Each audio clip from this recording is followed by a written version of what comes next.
Runners, walkers, and cyclists have been forced to face high traffic on East Riverside Drive to connect to part of downtown Austin. All of that, though, is going to change tomorrow. So this weekend, you can view Lady Bird Lake and the city of Austin from a whole new vantage point. Quite the view. Stretches from the Austin American Statesman building all the way to South Lakeshore Boulevard.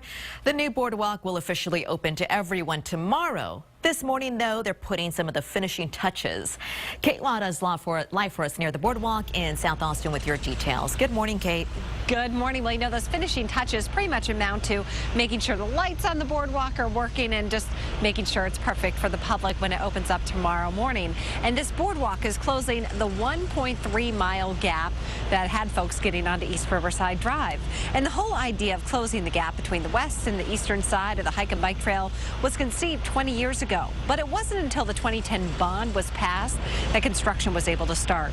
The Trail Foundation raised $3 million in private funds, and between the bonds and city funds, the total cost of the project came to $27 million. And because the boardwalk will mean you don't have to run or walk along Riverside Drive anymore to connect back to the eastern portion of the trail, the boardwalk goes along parkland you could not use before.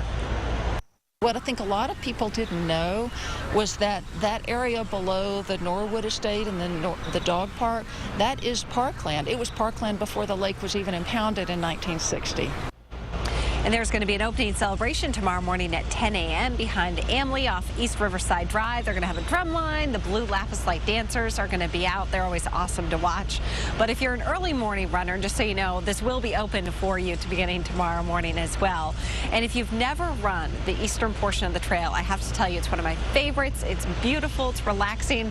Also, a lot of people typically are not on it. That certainly may change, of course. But coming up in the next half hour, we're going to talk about the 3 different access points that you can be able to get on this boardwalk. We'll tell you that 30 minutes. For now, we're live in South Austin. Kate White on KXAN News.